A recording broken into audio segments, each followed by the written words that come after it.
morning to everyone out there, and a quick happy birthday to Tua, the Miami Dolphins franchise quarterback. Hopefully, we're going to be positive here on his birthday. And so, a big happy birthday. And we will touch on some Tua news and stuff that was coming out of the combine.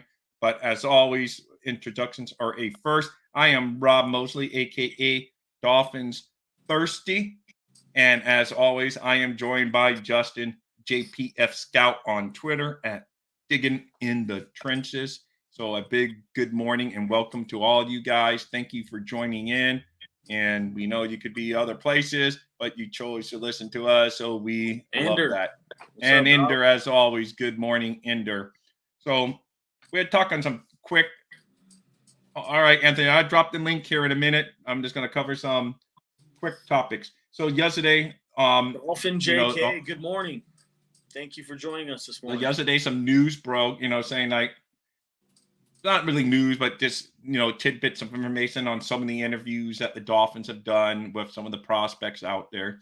Some, thoughts on Tua and the 5th-year option, and then him and his going long-term was brought up to Grier, and he says that injuries would not be necessarily a killing point of any long-term deal being done with Tua, right. That, other things factor into it. But he also didn't rush to say they're going to sign him to the 5th-year option. So it's a big window. They leave a lot of areas for possibilities and basically don't know. I've seen that interview he did at the Combine where he had the green lanyard on with the scouting combine. I was like, oh, damn, I want that lanyard on. Figured that's what you would get out of it. I was like, I'd love to just take that hat off and put it on. And Mike Gesicki was touched upon saying that, they could still consider him coming back, but that he's earned his right. So basically saying goodbye. Yeah, they said he's earned his right to free agency and he may get bigger deals out there. Oh, he's going to get a bigger contract. All thoughts that we had, And then the 3 interviews that I saw that the Dolphins talked about, and I would love anyone to chime in if they've seen any other players tweet out. But Trenton Simpson, Noah Sewell, and DeMarvion Oversong have all been said to be interviewed by the Dolphins. And they all happen to play one position, or a position that we seem to draft a lot in our mock drafts.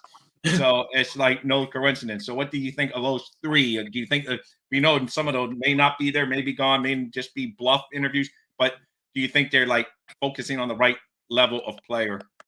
I think you're hitting on both. I think they're focusing on the right level of player. But what I noticed out of all 3 of the interviews that are the linebackers, only one of them is a true middle linebacker, which is Sewell, and then the other 2 are off-ball linebackers. So what I think they're doing is they're trying to be like, oh, well, we're going to let everybody think we're interested in Sewell.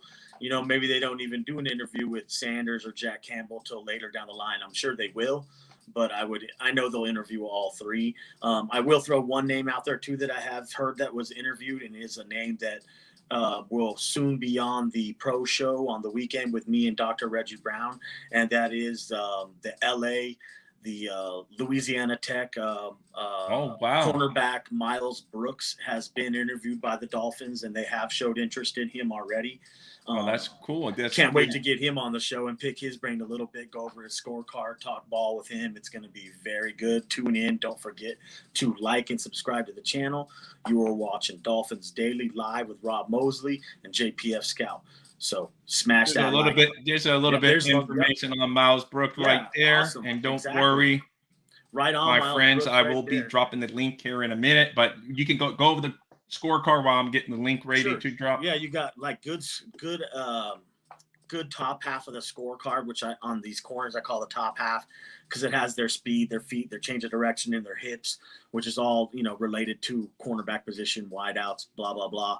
But they all scored really good right there. Speed 9, feet 9, change of direction 9, hips 9. So he's very fluid, very nimble-footed, can move in numerous different directions just as well as he can going straight forward, and he stays in phase while doing it. His play and read recognition is really good. It's crisp.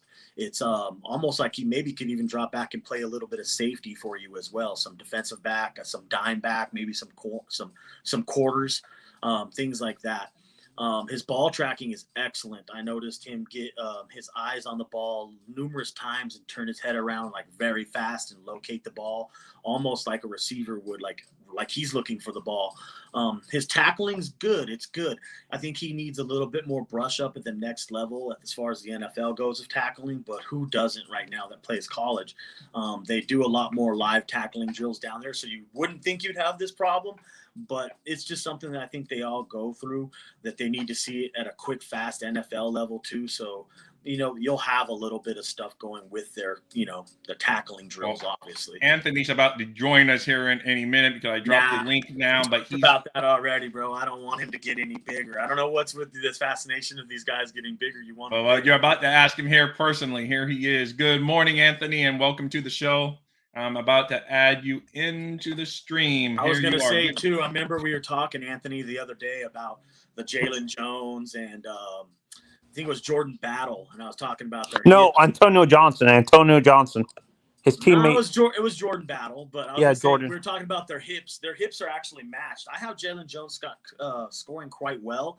The only thing I didn't like about Jalen Jones is his play recognition was a little lackey. Looks like he needs a little bit more film time. Like sometimes he'll let some plays go, doesn't play all the way through the whistle. Other than that, I like it. I mean, he's good. He scored a 90. That's damn good. So JP and Rob.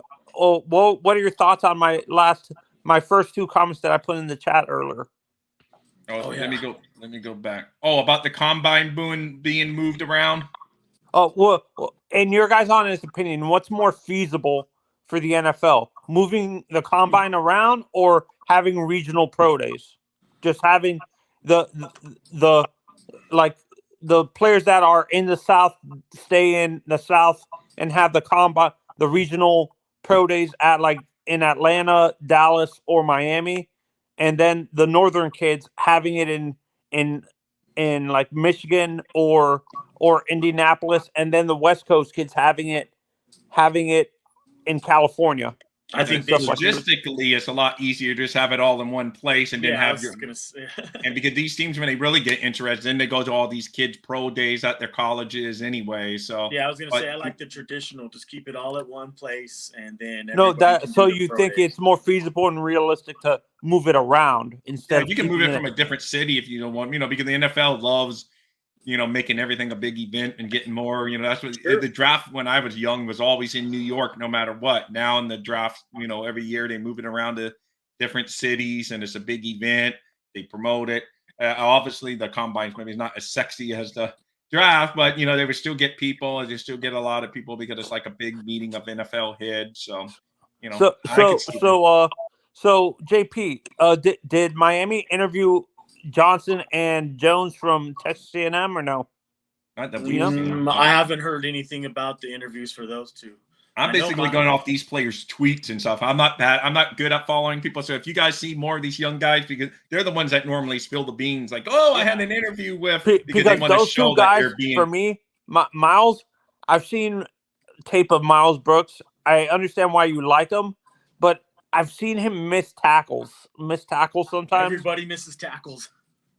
No, but I understand everybody misses tackles, but he has a tendency to miss tackles at the wrong moment. Is what I'm saying.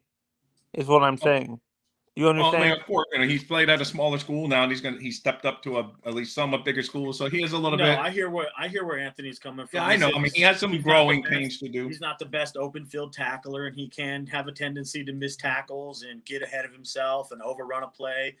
But that's a lot of people in this draft, I would say. The reason why I'm so focused on the two guys from Texas A&M because they're elite tacklers. They're great open field guys and stuff like that. They're great tacklers. They are. They're great tacklers. And you're focusing on the right thing. That is going to be key in Fangio's defense is to be able to tackle on the edges. You're going to definitely have to step up and make those tackles. But if you get into a scenario here where the cornerbacks are so thick and they start coming off the board, say in the 10 to 15 range, and next thing you know, you're coming on the board at pick 51 and Jalen Jones is gone. And guess what? Antonio Johnson's gone too because there was a run on safeties. You're going to have to go to some of these guys who are in the later rounds, a Miles Brooks, the Deontay Banks, DJ Turner. Yeah, DJ Turner's, the guys that are, he's a smaller nickel corner slot guy. Maybe they might not be interested in him because they thought maybe they're bringing back Nick Needham. I don't know what they're doing yet. We'll find out. But what I'm thinking is if they can get into position of being stacked, like have a great free agency and bring in a lot of players to fill some of these holes, then you can go best player available at every pick you have. Yeah. Now for my money, I'm going to tell you guys, I don't know how you feel. This is a question for Rob and for you, Anthony. 51, I might be willing to move off of 51, depending on who's on the board. Because if Drew Sanders is there, I'm not moving off of it. But the picks 77 and 84, to me, those are my untouchable picks. You'd have to really blow me away with an offer to get any one of them, because that's where I can get two of the players that I target in this whole draft right there, back to back. Yeah, and you know what I can see happening? Chris Grier knows, I don't know what it is. Chris Grier knows how to move around in the board, but sometimes he overthinks it. And what I can see happening, I can see him packaging all three of those picks and maybe trying to trade back into the first round and maybe get Trenton Simpson. Nope. So you want to package all three of the picks just to move? He's saying maybe No. Chris Grier would do it or something like that. Yeah, Chris Grier knows how to do. Yeah, no, that's what I'm saying. Because I don't want to do that. I don't want to do it either, but we know Chris Grier does that. So I can see him trying to trade, because the teams in the bottom half of the first round, like from 23 to 31, I don't think they need linebacker. Their needs are not linebacker and stuff like that. Some of those teams. Looking at his scorecard right here, you guys, like, look at his movement up top, speed, feet, change of direction, score so high. Great. They're comparing him to Micah Parsons. No, hell no. Maybe I could see that, but the problem I have with him, look right in the middle, number 5, is reads. He reads it like an outside linebacker and a safety, so it's not as quick as a diagnosis as I would like. They're not crisp. His reaction skills after he reads, it's great. It's just the read part that comes really slow. Now look at the range and the blitz. So yeah, I could see how they can relate him to a Parsons, because he's got good blitz game. And he's got great range underneath. He affects passing lanes underneath with his long, slender limb and his long arms. He gets into passing lanes. He's pretty good. I like him, but I wouldn't. To me, the comparison I have for him, I don't see Micah. I see Isaiah Simmons. That's a good one right there too. Yeah, you know what? That's actually pretty spot on right there. The Simmons one. Simmons can play multiple positions too, exactly like that Simpson kid can. How much would it like? This is an honest question.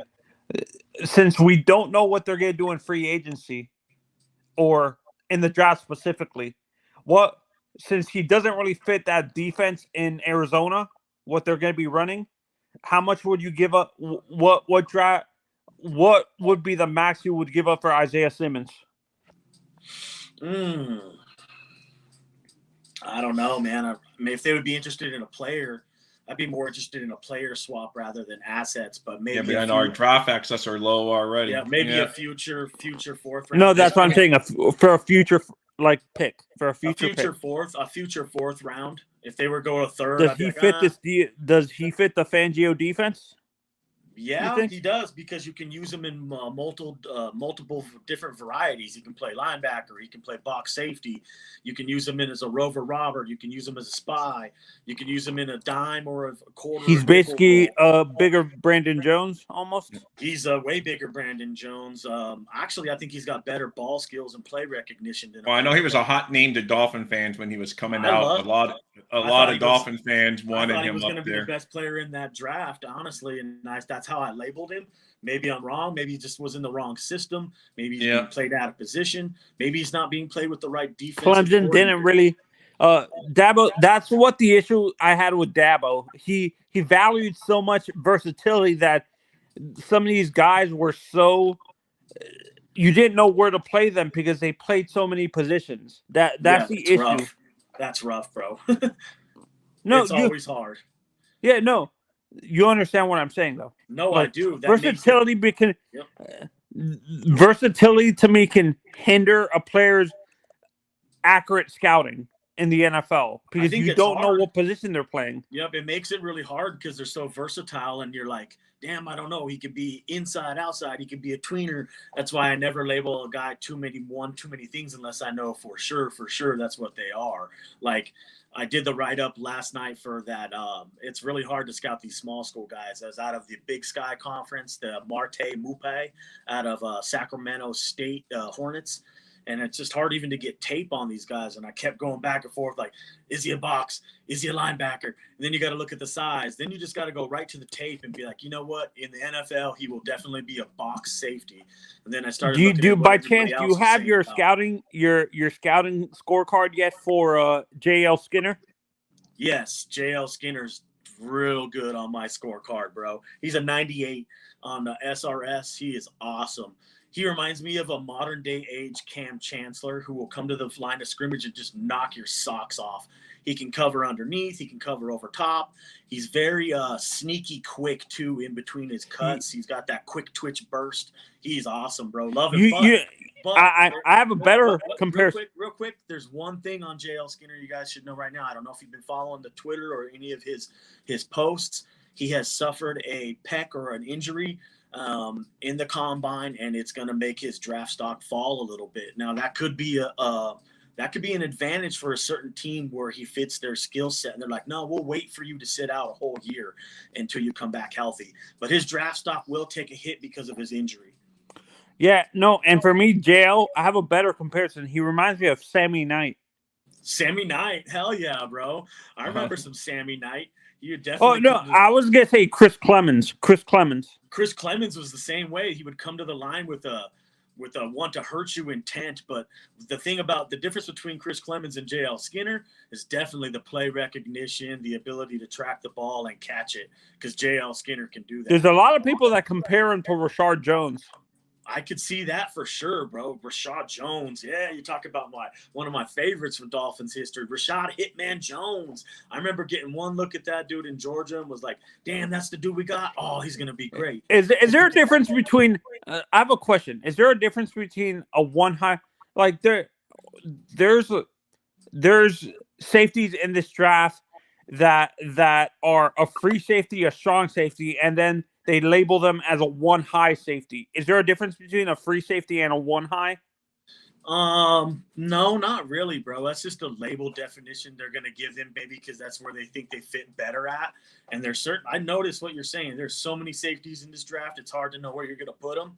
But the ones who don't have the great movement skills, change of direction, the agility, the quick chick burst, and the overall just speed, mid-range and short area, you know for a fact they're going to have to come up into the box because they're going to be slower. The ones that have the good depth range, can move real fast and run well and are rangy, they can play deep safety. But the one you'll notice. Well, we missed you yesterday, Anthony. We did a mock draft, and man, we didn't come in to participate. No. You know what? I had to deal with some family stuff, so I know we're just messing with us. I hope it's all okay. No, it's okay. It's just I was hanging around with family, and it got too exciting.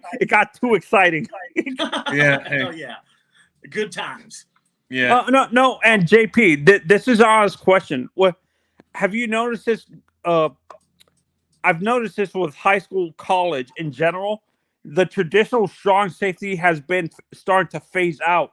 It's more the strong safeties now can cover now. So it's actually two free safeties instead of a strong and a free. Have you noticed that? Yeah, you're talking exactly what I've noticed for years now starting to happen is that position starting to become you're either coming up into the box and being like a linebacker more like Brandon Jones did for us, or you're dropping back into those too high looks.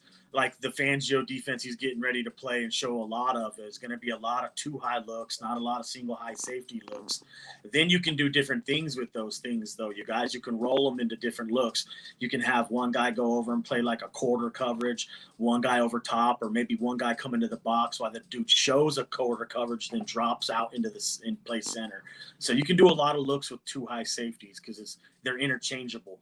So you need the guys almost to be, how shall I say this? You need their games to match more really well. Coverage efficient. Yes, more. There you go. Beautiful. more coverage efficiency, less being like, hey, I'm going to come down and kill you, and more like, hey, I'm going to play to my phase, to my discipline, to my route, to my what my play is called for, to my assignment. That's the word I was looking for. I'm sticking to my assignment. I'm not breaking pattern for nothing. That way, when the ball comes to you, you're going to be ready. Yeah, for me, that's what worries me a little bit about. That's why I think Jimmy Robinson has fallen so far, because he's what you call a traditional strong safety. He's an in the box guy. He can't really cover. He's not very his coverage grade by PFF is not really that good. He's like I forgot what they gave him in terms of the coverage. Like his coverage grade was like a C plus or something like that. I think I have his coverage grade a little bit higher than most people probably. I think he can offer you a little bit like of I hear where you're going. He's definitely more box worthy, and his game is better in the box. It's better suited in the box. But I think he's sneaky good underneath, and covering decent tight in ends. the flats. Yeah, like tight ends, slower running backs, bigger receivers. Like, I think those are the guys that are hardest to place in this whole draft, is what me and Anthony are talking about, right? Well, speaking of good coverage, make sure you follow and subscribe to Dolphins Thirsty here on YouTube. We will bring you one of the most interactive shows. Like Anthony here, we let guests join the show, give us your thoughts, and even participate in mock JP, drafts. you guys are gonna hate this, but they're and this might be bad juju. But I keep on hearing that the Chiefs and the Bills are trying to get Mike Evans. Oh damn. I don't want to put that bad juju, but do you know what? I'm gonna say something right now, bro. If the Bills get that kid, it's over, bro. How about the Chiefs? I don't understand how you're gonna cover all those guys, bro. Like if the Bills get Diggs, Evans, and they have Davis, bro, I don't know how you cover. How about the Chiefs?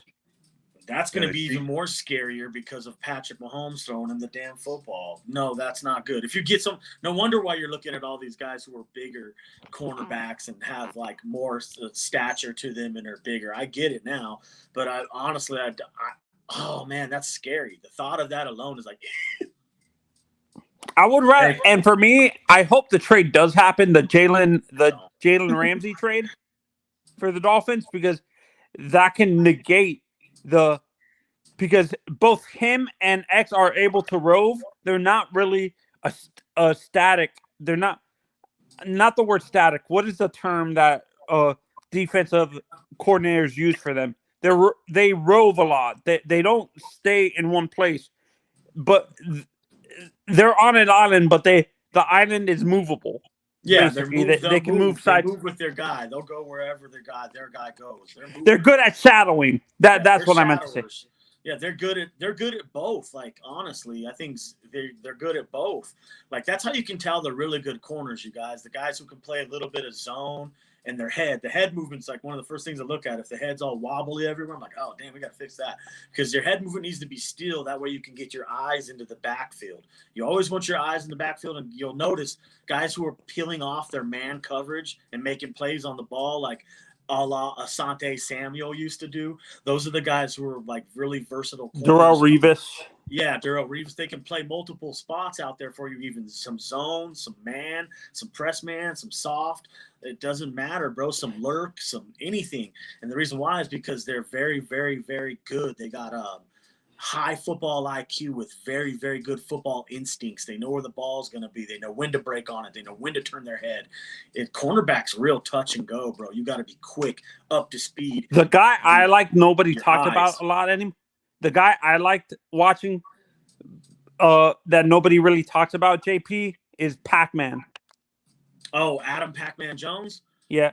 Dude, he was good. And the reason why I like him is because I like corners that are physical like that. You have to be physical at the point of attack. And the trash talking is what entertained me too. Yeah, no, trash talking got crazy. I like it. I like guys who will talk trash like that and go out there and then back it up, run around, make plays on the ball. As long as they back it up, then it's all good. Just like Christian Wilkins. he I'll likes tell you to a trash cornerback, talk. a cornerback I absolutely couldn't stand, and that's because he wasn't on my football team, and that was Deion Sanders. But oh my God, I've never seen anybody lock down half of a field like Deion would, bro. He would literally be like, "Go ahead, throw it over here," and when you threw it over there, No, the guy I hate. My friend's father is a big Pittsburgh Steelers fan, and Rod he said the Woodson. guy he hated watching was Rod Woodson. Rod Woodson is one of my favorite cornerbacks of all time, dog. I love me some Rod Woodson. You talk about a dude who could literally pick you off in his sleep. That's Rod Woodson. He's a traditional SWAT bait, hawk, or knock guy. Like, he will do any one of the four to you. And I'm telling you, with elite efficiency. To me, he's a Hall of Famer. He's a Hall of Famer, so that's enough said. No, he's a Hall of Famer in two positions, safety and corner. Yeah, bro. Yeah. I've never seen anybody as good as Rod Woodson was. Maybe Ed Reed. Charles Woodson was just as good too. Yeah, both of them were so good, man. But the versatility. Sean Taylor had the potential before he passed away. Sean Taylor probably would have been one of the best safeties of all time if he was alive to this day. Rest in peace, Sean Taylor.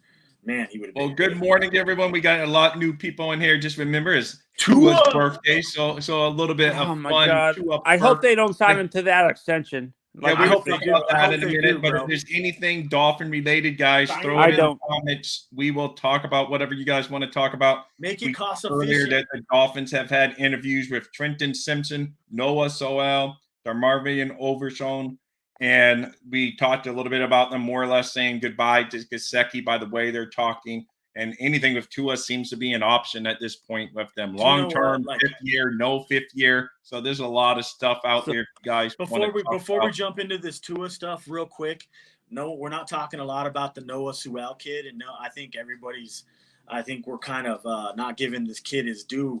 The Sewell kid he's good, you guys. I have him rated at a 92. He doesn't move and doesn't have the best range of motion and like range outside the numbers and outside the tackle box. But for what we're really looking for, he actually could fill that role. We need a thumper. You need someone who can make tackles down there and play with a little bit of range. He's not the best fit, but he would work. For me, Noah Sewell is the traditional old school linebacker that you saw that you saw the Steelers have every year. Yep, I agree. He would fit the Steelers defense. Hard nose, makes tackles, won't back down, but he's not going to chase a lot of people down. Like, he's not that fast. Interesting tidbit from Grier press conference. Verone McKinley mentioned by Grier. It was no accident McKinley was mentioned. He's your third safety. He's definitely your third safety right now. I mean, until we hear something else or they get someone else or they draft another player. Also mention, though, that he wouldn't mind picking up a free agency. Sure. Obviously, he's not going to name names for tampering reasons, but he said linebacker, free agency, something that he would like to pick up in free agency. So JP and Rob, this is an honest question. When it comes to free agency specifically, would you rather pay 3 veterans at the same price that you're going to be paying 2 young guys like a Tremaine and Terrell Edmonds, or not the total price? You're going to be paying guys like Bobby Wagner, Levante, and Poyer at the same price you're going to be paying 2 young guys. Would you rather pay the 2 young guys massive contracts, or the 3 veterans at a cheaper price? Any day of the week, 3 veterans, because we need more than this. If you were only one piece away, if you said, it's signed, to me, I'd rather have the 3 veterans that fills more spots. They're going to come in ready to go, and that's just me. I don't know if JP could be on another level, but it depends on which ones. Yeah, it depends what players you're talking about. No, that's why I'm saying the Edmonds brothers are the two young guys that you're going to be signing. And the 3 veterans are going to be Levante David, Jordan Poyer, and Wagner. David and Wagner. Honestly, dude, I would take the youngers. I'm gonna be honest. I take the young guys right here, and the reason why is because I got a better future with them, and I can get probably the same production.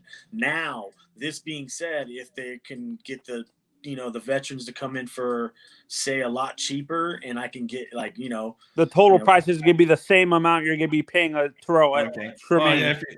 Those two I take the particular, young maybe guys. those two players. Yeah, those two players. I take the Edmonds brothers for sure over Wagner, Levante David, and Poyer. Yes, They great, man. And the reason why I bring that up, sorry, I would rather have the reason why I bring that up, JP, is because there's one trait that we need to realize Tremaine still hasn't developed yet: the experience and the being able to guys like Levante and Bobby already have the diagnosing and leadership skill and experience in the playoffs. Tremaine still is developing the diagnosing skills. He tends to overrun plays and stuff like that. Do you see that with Tremaine? I think I've seen that with him since he's came out of college. It's just his aggressive nature. Yeah, he's not as keen and as crisp as a play reader as a Bobby Wagner or Levante David. Those guys read it so crisp, so fast. They're naturally born and gifted at it. I think Tremaine's had to work at doing this, and he's getting better at it. He's not as good as those guys at reading the He's plays. going to get Chubb-like money and all these big contracts that we already gave guys. Yeah, I mean, he's going to get big money. So that's what I know. His point: if they're all equal, then you three with the same number cap, and then those two, those two happen to be very good. That Anthony just happened to pick up there. Yeah, and honestly, me as being a Dolphin historian, I would love Farrell Edmonds' sons, come to the Dolphins and all that.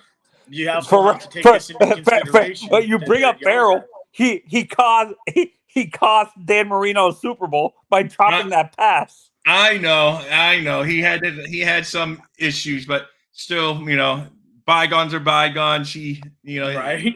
It's just like it's just cool, that little factor when I think. Hey, guys. JP, out of the draft, what did you grade Jawan Taylor coming out of the draft? What was your grade on Jawan Taylor? Because that's one of the tackles that they're saying we might. I don't even know if you were doing it way back then. Yeah, I was. I remember Jawan Taylor. I had him graded really high. I liked his strength and play function ability. I like that he has strong catch hands when he gets a hold of a guy. Usually they stay blocked. The thing that I noticed about Jawan Taylor, you talk about the ex-right tackle out of Florida, right? That's Jawan Taylor. Yeah. He has this susceptibility to be beaten around the edge, meaning like a speed rusher or someone who will run the arc very quick. The thing about him that I really like, though, is he's not going to just open the gate to you and be like, here, go ahead and cross over my face and beat me inside. No, he has that nasty to him too, though. Yeah, he's got it's not like Austin Jackson where you saw him get beat across the face. No, that's not going to happen. Well, it will happen with any player, but it doesn't happen consistently with the Jawan Taylor. Yes, Austin Jackson he's had that tendency, bro, coming out of college. Just ask Bradley and I. Bradley and I literally tortured him, former Utah edge rusher. Do you think it's a scheme at this is an honest question for you. When you analyze the tackles coming out of USC, do you blame the scheme for that scheme that Lincoln Riley's running? Because it seems like tackles out of his system have that issue. The ones at Oklahoma had that same negative, that they had trouble. Scouts were saying that they had trouble reading blocks across the face. Well, Austin Jackson was out there before him, I think. So I don't know, but I'm not sure about that because I don't know if he was coaching down there. But I'm saying the Oklahoma offensive lineman had that same criticism too, like when he was coaching there. Hey, good morning, Stetson. Fins up to you, Stetson. Sorry, Is that Stetson Bennett? Is that Stetson Bennett? No, Stetson is one of our guests that comes into the show. Yeah. Stetson Bennett? Yeah, man. Like, I think Austin's had that problem coming out of college, and you know what? Maybe the scheme did have a little bit to do with him not, staying home as much, where he doesn't, he opens the gate too much. He doesn't shadow guys quite enough as I like. So you would think a guy like Teron Armstead would teach him a little bit, though. I was hoping to see a little bit more of that going forward as well this coming year. And then, it's unfortunate that Austin Jackson got hurt 12 snaps into the regular season, and we didn't get a chance really to see what I wanted to see. I need to see him out there like for multiple stretches of games, like 4 or 5, maybe even double-digit games to see what's going on.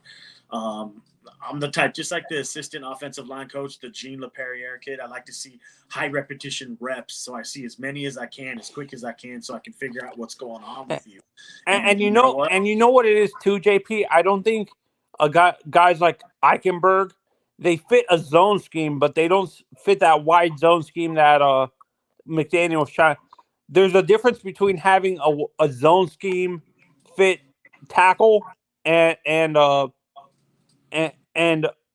guard who fit the zone scheme, specifically just a standard zone scheme, and the scheme that wide zone that McDaniel was running. He needs guys that are being able to pull, like guards that need to pull, and I don't think a guy like Liam Eichenberg has the foot speed to do that, to be honest. You know what? You might be right. And the thing I'm noticing about Liam, though, I'm going to be honest with you, man. I've seen this from day one with the kid. They've asked him to move all over the damn place, first of all. The thing about him is his eyes tend to do what they need to do, and like he sees where he needs to go, but his feet and the rest of his body just don't follow along. So I'm in agreement with you there. He probably doesn't have the foot speed to get that kind of guard, like where you want to pull, you want to have a kick out blocks, things that are coming out quick. He's a power gap guy. He's a power gap kind of a guy that you need to just run down there and stuff down someone's throat. That's the issue with Notre Dame offensive linemen. I think they were that scheme that Harbaugh runs is a power gap scheme basically, and they have to not in general, those offensive linemen are power gap guys. They're just straight face to face, one-on-one blocking and stuff like that. Hat on hat, go get your block. Like I think that's why you've seen Liam struggling the way he was. Like he'd be lucky to get half. Quentin Nelson is just a freak of nature. He was mobile for I think that's the only guard or tackle out of Notre Dame, or interior lineman in general from Notre Dame, that I've been able to see being mobile and being able to pull like that. He's a freak of nature. You're talking about Quentin Nelson? Yeah, Quentin. Oh my God, I'd love to get that on my football team right there. His injuries scare me though. Yeah, but he's so good, man. I'll be honest with you. When he came out of Notre Dame, I wanted that on our football team. Does he fit the wide zone scheme though? No, but you can make it work. No, he's more traditional power gap, but I just love that attitude. Like one of my favorite guards of all time that played for the Dolphins, and he's kind of a jerk and a butthead, but I loved his game on the field. Incognito. I just like people who play like that. I like people who are nasty, will go out there and like protect their quarterback, throw it all on the line, beat you up, because that's what you need down there. You need a guard, especially a left guard. If you're and a right-handed quarterback, you're going to want someone down there just to beat dudes up, and that's why. No, you need an elite right guard. No, we got one. Right. I think you got an elite right guard in Robert Hunt. I think so. I just would leave him. Right there. No, that's what I'm saying. Tua's blind side is the right side, so you would need an elite right tackle and right guard. If we could get a right tackle to come in there and play, get someone to play up to speed, which I think Ramchuk. Try to get Ramchuk from. I would just bring back Brandon Shell and then bring another guy to Brunskill or Daniel Brunskill from. Everybody, all those people you're mentioning have experience too with Mike McDaniel. I know. I see where you're going with it. That Brunskill kid. I want to stay away from McGlinchey though. He's not a really good pass blocker. No, I understand why people want McGlinchey to help the run game, but he's not a very good pass blocker. His pass blocking grade was in the middle of the pack. He was like 15, 16. He's just like that traditional Notre Dame lineman you don't like. He's more nasty, more fits a power scheme zone, I think, than a wide zone scheme. They're just making it work with him down there, bro. Same thing. Sometimes they don't fit, but you're like, hey, if you can just give me some movement off the snap, we'll make it work. I prefer McGarry. Caleb McGarry from Atlanta over McGlinchey. Yeah, I know what you're talking about. McGarry's not bad. I wouldn't mind putting somebody in there at right tackle that's a veteran, but I first and foremost would bring back Brandon Shell. That's like one of the first things I would As do. a backup, a swing tackle, basically. Yeah, basically. Honestly, I'd put him right there at right tackle, and I'd be like, Austin, you want to play in the NFL? Show me. Beat him out. Yeah. Show me. Because if you can't beat out Brandon Shell, forget it, dog. You could be working at Wingstop next week because this ain't gonna work out. Like, you have to be able to beat out at least a Brandon Shell. Yeah. No, I agree with that. That's a good take. So. You gotta have guys that do this, bro. That's the same thing with Tua. I want someone that's gonna push him. If we signed Baker Mayfield, do you think I'm gonna be over there like, oh no, he's gonna take Tua's job? Good, try to take it. That's what I want you to do. Yeah, that's what I want. You want competition at every position. I know a lot of coaches say that all the time, but a lot of positions they don't really mean it. You know, especially at the quarterback position. But yeah, I would love it. Hey, so floating around the NFL real quick. So what do you think Aaron Rodgers ends up doing? Staying in Green Bay, gets traded to the Jets, our competition in the AFC East, or goes to another team? Do you have any? Tennessee. Yeah, I was just gonna say I've said it before. I think there's three options on the table for Aaron. One, retire. Two, stay in Green Bay, or the third one, you're gonna go get traded to Tennessee. Yeah, and the reason why I say Tennessee is because I know he's got a house down there. That's where he wants to live. I think he ultimately ends up in Tennessee. Yeah, no, and I think the Jets sign Derek Carr. Yeah, I think I can definitely see that happening right there. I've been hearing lots of talk, you guys, and you know what? It might not be up my alley and something I would like and be like, oh my God, yes. But I've been hearing so much talk, dude, and the rumblings are coming out of the woodwork. Lamar to Miami, Lamar Jackson. And you know what? The more I look about it and think about it, as much as I might not like it, who cares what I like?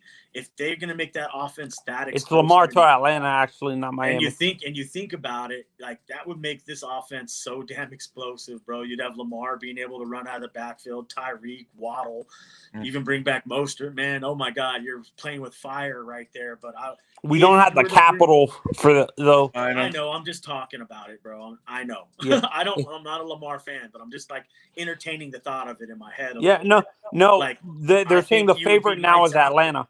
You would have to definitely put the offense around someone like a Lamar. You'd have to break it down and have certain plays for him that, you know, he's like, hey, 1-2 reads, and if it ain't there, pull it down and run it. Like, because it's going to be like that even in Miami because our line might not be up to par where he wants it. So it's something I have entertained and thought about. Don't think I'm against it. I'm just kind of like, I don't know if I want to give up on Tua that early as well. So it's like so JP, I have a question for you. What are your thoughts on that whole Caleb Williams thing, saying that he wants to be in Miami? Do you think that's it's cool though? Never gonna happen, but it's cool just to show that, you know, it's cool. We got that reputation. Do you think he can do a Eli Manning where he can force himself, depending on where he gets drafted, that he can force himself to get to? You could, but I would not like to see that happen. Yeah. I don't like to see everybody get so caught up on this thing and be like, well, that's going to be our next. I've seen so many posts about it. Like, he's our next quarterback. Like, people are already calling it a future thing. People want to tank the whole season to get the kid and be in position. Oh, I haven't seen that yet. That's crazy. No, JP, what they're saying is trade a guy like Wilkins because we're going to be a 3-down lineman and we don't need 4 linemen and stuff like that. Duh. If you're going to that's you're not going to get it. You're going to need a lot more to move it. You're going to have to hit to the right team that has a high pick because Caleb Williams, unless he gets hurt this next year, is going to be the number 1 pick of the 2024 draft. So we need a first-round pick and a second-round pick, and you can have Christian Wilkins. That's what it will take. So if someone knocks your socks off and they're like, yeah, we'll give you a first, and it's in that range for Caleb Williams. 2 first. If they give you if you offered me 2 firsts for Christian Wilkins, dude, I'm taking it. I'm sorry. Love you, Christian, but bye. Like, I'm taking those 2 firsts and I'm going to put them to use. That's just my opinion. But I would rather keep Christian Wilkins in the fold. Like, I want all my linemen to play, act, and produce like a Christian Wilkins. No, I know. Keeping good football players on the team is a good policy for a team moving forward. Yeah, I understand. But let's be, with the scheme that he's running, I don't think Christian Wilkins is a perfect fit for this defense. Why not? There's a great possibility. We've been talking about Christian Wilkins as being a trade possibility for months now. He is, but why isn't he a scheme fit though? No, because Fangio said he's moving to 3-down linemen. he's still a scheme fit in a 3-down lineman set. He's not stout. a traditional nose tackle. That's the issue. You don't have to have a traditional. You don't need traditional nose tackles to be all 3-down linemen like that. You need him to be traditional 3-techs. He's a 3-tech. No, I thought a 3-4 defense is basically you have a nose tackle in the middle.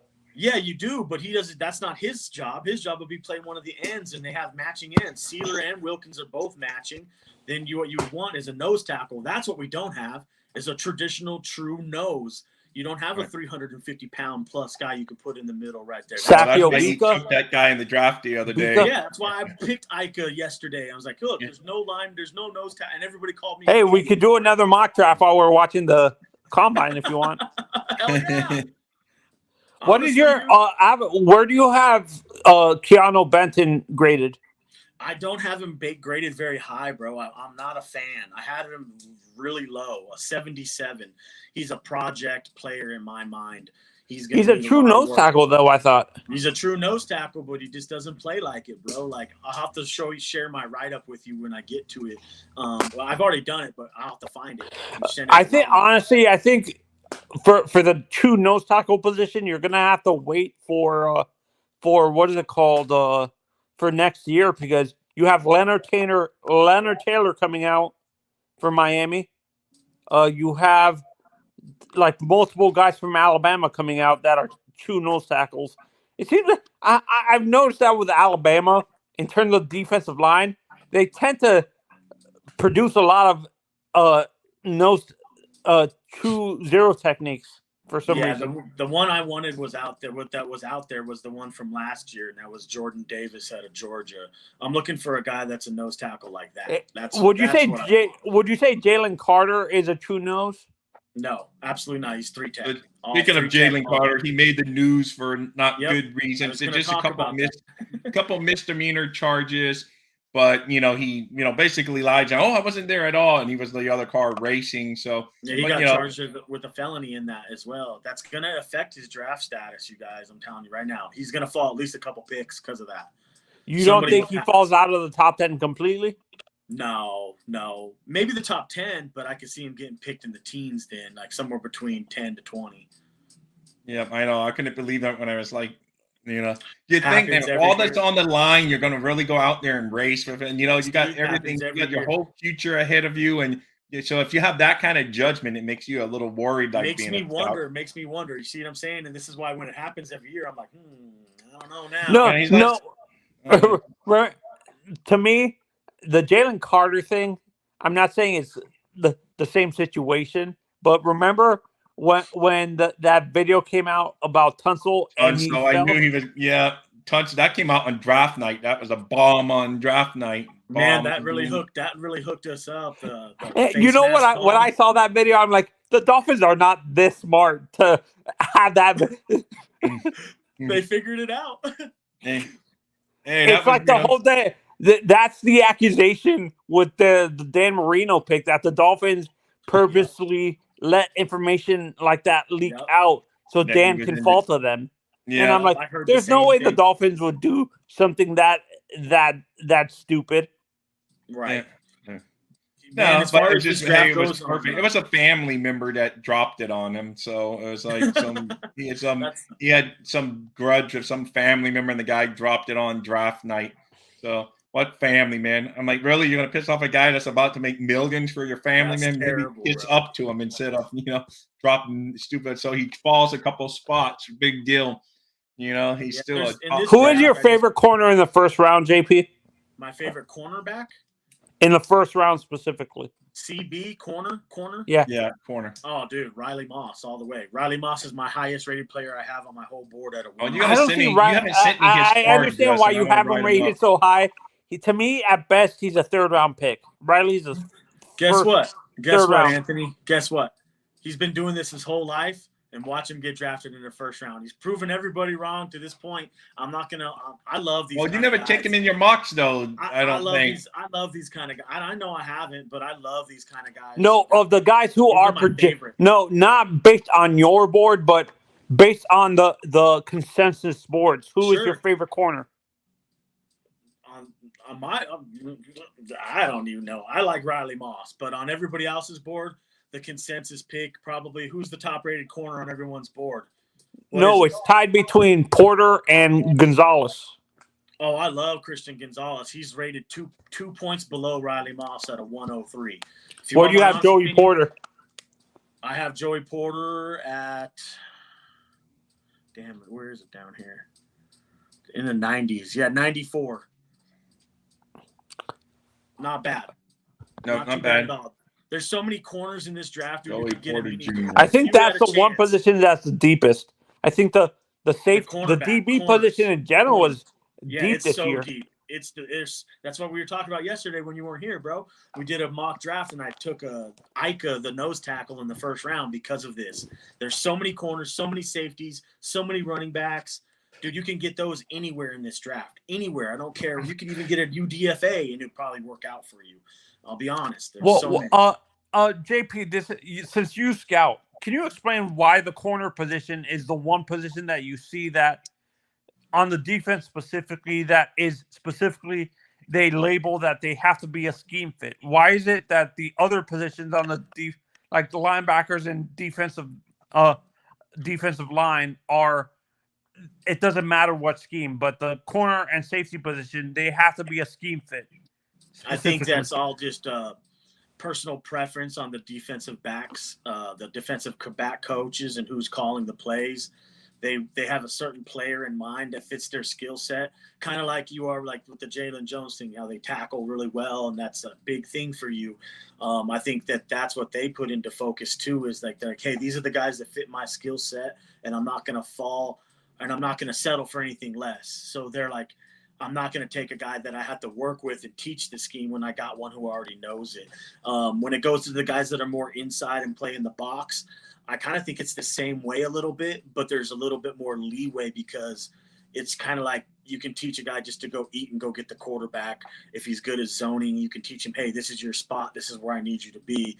The cornerback thing, though, I see it year in and year out, and I think it's the reason why it's rated so highly is because there's so many irons in the fire. There's so many much more the percentages go way up because there's so much more prospects at those positions. There's a lot more defensive backs, a lot more receivers than there are offensive linemen. So every year it's going to be a little higher than that. But obviously it's a passing league and everybody's looking to get that next big cornerback to make their defense unstoppable. Yeah. And to me, and I noticed this too, like when I watch the National Signing Day every year. It seems like the traditional, like the evaluation of the corner position now is changing because you see more longer corners coming out of high school now. Like guys like that are 6'2", 6'3", maybe. Yep. You don't see a lot of guys. If the guys come out that are shorter, like 6 feet and below, they're labeled as slot corners because they don't have the length to stay outside and stuff like that. I agree. You see the position changing a little bit, being these guys they're like unearthly. Back in the day, you wouldn't have never heard of a 6'3" or 6'4" corner being able to run like that. But these days, these kids can do it. And you know what? They're right. Track stars. That's what it is. They're track stars out there. Yeah, there's a kid I'm getting ready to do a scorecard, and I've been watching him for years now. His brother, Nashawn, plays for the Dallas Cowboys, Nashawn Wright, but Rajon Wright out of Oregon State. I'm getting ready to do his write-up. He's 6'4", 200+ pounds, and runs like the wind too.